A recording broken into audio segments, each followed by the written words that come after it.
एक मुख्यमंत्री पर इस तरह पे हमला हम लोग देख रहे हैं कि लोकतंत्र के लिए ठीक नहीं है, लोकतंत्र में हिंसा के लिए कुछ नहीं है। नमस्कार, मैं हूं शुभे और आप देख रहे हैं न्यूज फॉर नेशन। जब से बंगाल की मुख्यमंत्री यानी कि ममता बनर्जी पर हमला हुआ है, अब इसको लेकर देश भर में चर्चा तो हो ही रही है, लेकिन बिहार में भी अब सियासत गर्मा उठी है।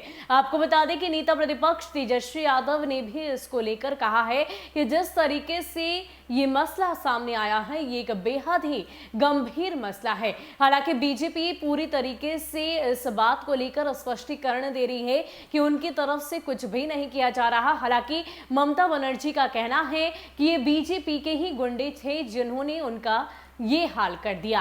हालांकि अब इसको लेकर सीबीआई जांच की मांग खुद बीजेपी की तरफ से की गई है, लेकिन नेता प्रतिपक्ष तेजस्वी यादव ने कहा कि चुनाव के दौरान लोग अलग अलग तरह के हथकंडे अपनाते हैं, हो सकता है कि बीजेपी की तरफ से भी इस तरह के हथकंडे अपनाए गए हों। हालांकि इसको लेकर आगे जांच होगी, फिर बात स्पष्ट होगी कि क्या कुछ हुआ है, लेकिन फिलहाल इसको लेकर देश भर में चर्चा हो रही है। साथ ही साथ ममता बनर्जी के जो कार्यकर्ता हैं, जो प्रशंसक हैं, वो सभी भड़क उठे हैं और सबका कहना है कि कहीं ना कहीं ये पूरी तरीके से बीजेपी के द्वारा खेला गया एक खेल है। इसके अलावा नेता प्रतिपक्ष तेजस्वी यादव ममता दीदी को लेकर क्या कुछ कह रहे हैं, पहले आप सुनिए। और चुनाव जब आता है तो तरह तरह के अटकंडे जो है भाजपा के लोग जो है वो इस्तेमाल करते हैं। पिछले ही चुनाव में देखिए हम लोग मुकदमा कर दिया हत्या, उल्टा सीधा आरोप लगाया।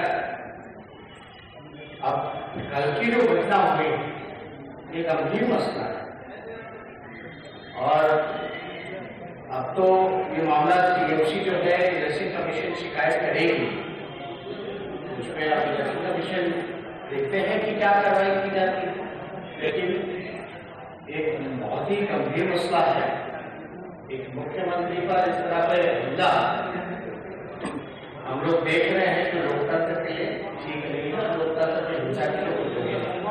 बीजेपी की साजिश है, ममता का कहना है कि बीजेपी की साजिश के ऊपर ये हमला करवाया जा रहा है।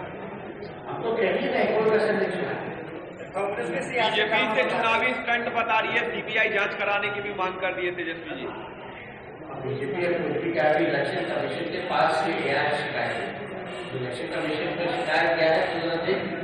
आपको बता दें कि आगामी कुछ ही दिनों में बंगाल विधानसभा चुनाव हैं और ऐसे में नेता प्रतिपक्ष तेजस्वी यादव लगातार बंगाल के चुनावी दौरे पर पिछले कुछ दिनों से रहे थे और ममता बनर्जी से उन्होंने बाकायदा मुलाकात भी की और इतना भी कहा कि बिना शर्त समर्थन हम आपको देंगे और आगामी कुछ दिनों में इन दोनों की चुनावी रैलियां भी साथ में होने वाली थी। हालांकि अब ऐसे में ममता दीदी की हालत ठीक नहीं, जब तक वो ठीक नहीं हो जाती और इस बात की स्पष्टता सामने नहीं आती है कि आखिर इस पूरे मामले में किसका हाथ था, क्या जो आरोप ममता बनर्जी साथ ही साथ टीएमसी और अन्य दलों की तरफ से लगाया जा रहा है कि बीजेपी की तरफ से ये पूरे हथकंडे अपनाए गए हैं, इस बात की पुष्टि अगर सीबीआई कर देती है तभी ये मामला आगे बढ़ेगा।